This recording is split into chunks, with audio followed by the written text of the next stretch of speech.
Hi, this is Bill for Perfect Heat. Now, some of you might be saying, what is perfect heat? Perfect heat, in our estimation, is quite simply, it's simply when your radiators are performing at their optimal. In other words, from top to bottom of the radiator, it is so hot that you're not able to put your hand on the radiator for any prolonged period of time, for more than a couple of seconds, without severely trying burning yourself. So that's basically what perfect heat is. Perfect heat means your system is working top to bottom at its optimal. Now, we've come up with a system based on the inner workings of the human uh, system, your circulatory system, and the same thing we did for that has been done for the human circulatory system, we're doing for the pipes. So first thing that we want to let you know is that this is an advanced class. So if you guys are not up to speed on soldering, not up to speed on how your system works, then you could seek out our book, which is No Heat on the Second Floor. That book goes into the details and nitty gritty of your entire circulatory system, hot water, whether it's copper or black pipe, and it tells you how your system works. So now that we've got that out the way, let's move on to perfect heat.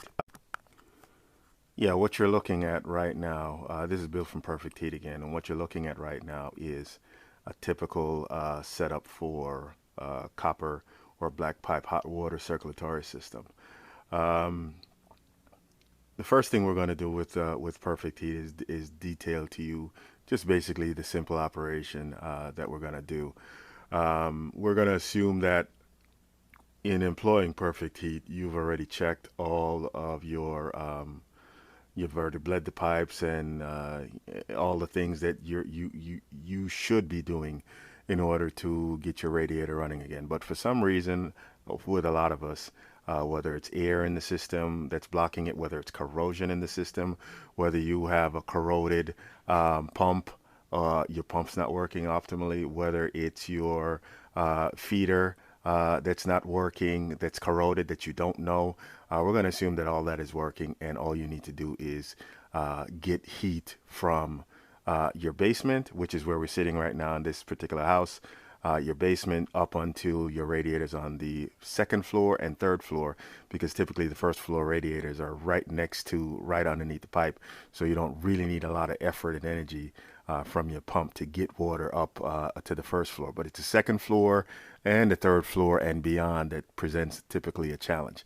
So again, what we're looking at is a typical system, which is connected, one pipe going to an inflow, and then the same pipe is being connected, which goes to an outflow from your radiator, and then the pipe continues from there. Basically, what perfect heat is we're going to change the way the flow of water goes into and out of your pipe, pretty much just like the way blood flows into and out of your heart. We're going to have an in and an out, which is the same thing here, but we're going to do a little surgery on the way the water goes into and out of your pipes. It's pretty simple, but we're going to do surgery on your pipes to make sure that the water flows optimally into and out of your pipes. Draining the water is going to take a period of time. It may take 5 minutes. It could last as long as a half an hour, depending on how big your system is and how many pipes and radiators are in your system. So you let it run. You're going to drain the water, drain the system, and you shut off the water so your bucket doesn't overflow. You empty that, and then you come back again. You use another bucket. You're going to need two buckets for this. It'd work best with two buckets. Or if you've got a hose, then that's great too. That's even better. You don't have to move around that much, but you're going to need at least two buckets to get this done. Okay, so let's finish draining the water. Welcome back to Perfect Heat. I'm Bill. Below you, what you're looking at is the list of tools that you'll need to perform the surgery on your pipes. First, start out with your torch. You're going to need the Benzomatic TS4000 or better. Don't get the other stuff. It's just too cheap, and it'll break down on you within a month or two. So get the Benzematic TS4000. You're going to need an emery board. Uh, uh, you're going to need something to make marks on your pipe, emery board. Here's another version of a scraper, something to make marks on your pipe. You're going to need a little bit of a sponge just in case you're not able to get all the water out your system. You're going to need solder paste to go along with your solder right here. You're going to need a piece of metal, sheet metal, that you're going to block your sealing from getting catching on fire. Whenever you turn on your solder, you try to solder pipes in the ceiling. You're going to need 2 caps. I'm working with 3/4, so you're going to need 3/4 caps. All the prices of these things are also on my website, so you could check it out as well. You're going to need a pipe cutter. Here's a Milwaukee pipe cutter. This on Amazon is roughly 79 bucks for the tool only. If you want to buy the entire tool with the battery, I think it's like 125, somewhere in that neighborhood. What I'll be using today will be a grinder, which I use for everything. So that's a grinder, and it cuts pipes, it cuts everything. One thing that's not shown here, you're going to need a jigsaw just in case you have boards that are in the way of your system, just like any typical basement does. You're going to see the boards that you're going to need to cut in order to get to a pipe. So you're going to need to go through the boards. So none of these things are going to cut that kind of pipe. So you're going to need some kind of jigsaw, which I don't have pictured here. But by all means, if you're up to speed on your tutorials on your plumbing, then you'll have that handy. So that's just some of the items that you're going to need to have handy. You're also going to need a cloth of some kind because you're working with hot pipes. So you're going to need a cloth of some kind to cool it down, so to speak. So here's a list of the stuff you're going to need. They're all on the site, and you can pick them up at any local hardware store, Amazon, or Home Depot and Lowe's. Okay, that's it. Hi, this is Bill from Perfect Heat again, and we're looking at the underbelly of a radiator in this particular system that's not working optimally. Okay, so what we're going to do is we're going to perform perfect heat surgery on this pipe. Now what happens, as we explained before, is that the water typically takes the path, no, not typically, always takes the path of least resistance. Okay, so when the water comes from the boiler, it, instead of going up here to the radiator, the water's been taking the path of least resistance, which is here, diverting onto the next radiator. So instead of going up, it goes straight and then bypasses that entire radiator and goes to the next radiator. What we're going to be doing is performing surgery pretty much just like angioplasty, whereas there's a blocked artery or vein that needs blood, and what the doctors do is they open up the vein going into that particular part of your anatomy.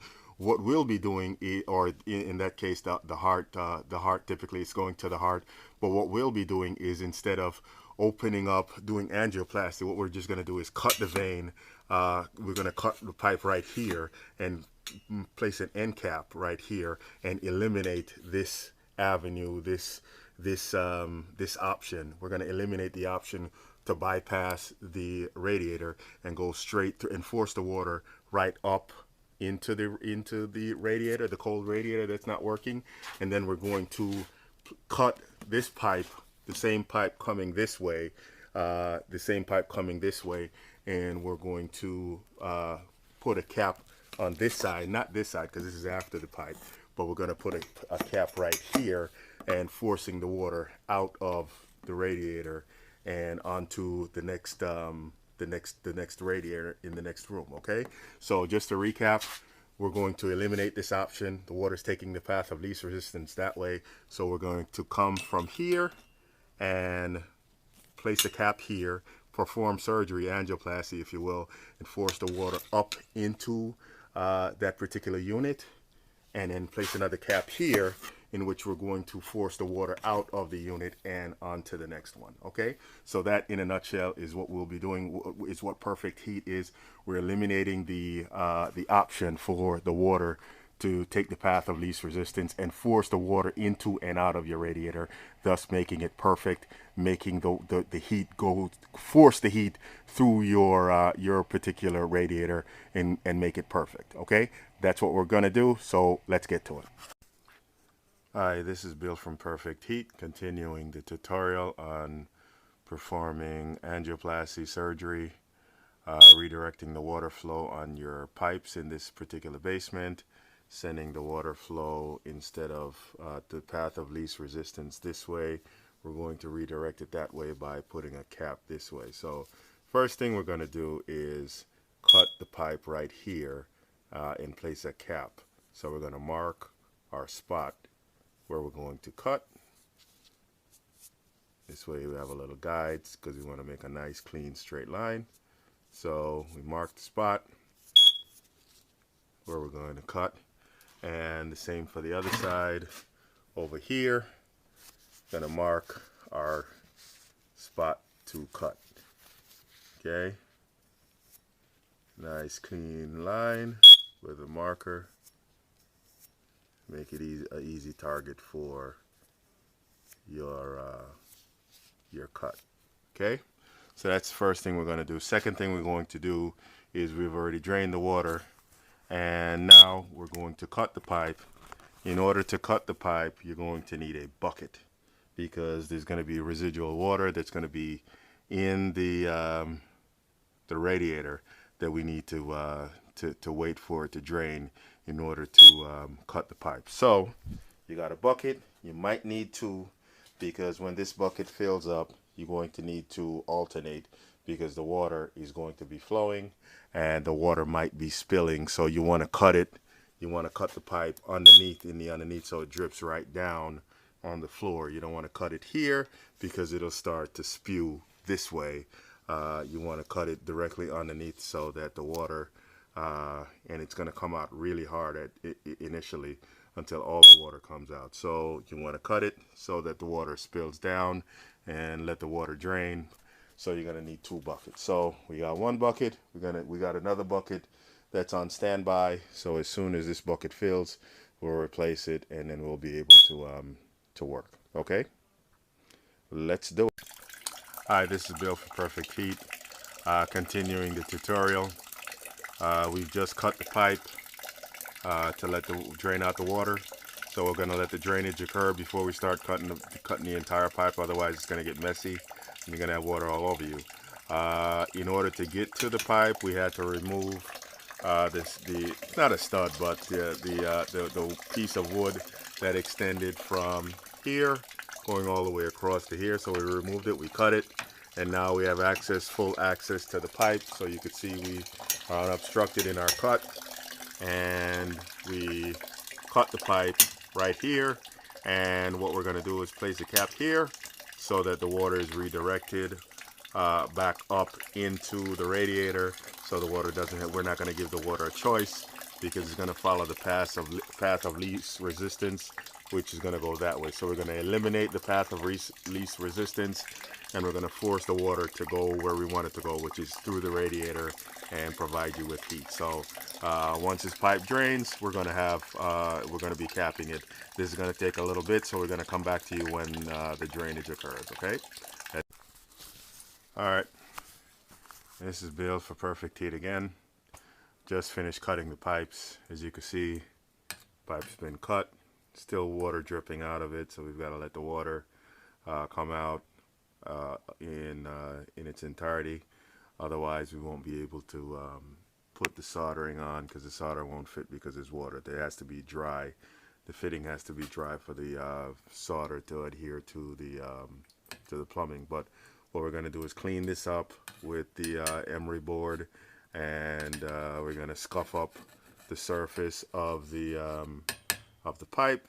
Then we're going to put the cap on, put the paste on, put the cap on, and then apply the heat, solder, cap is done, and then we'll turn the water back on. That's it. So this is the cut pipe. Here's the other side. Going to do the same thing, clean this up, scratch the surface with the emery board, put the paste on, put the cap on, apply the heat, and we're done. So that's what's going to come next, and stay tuned.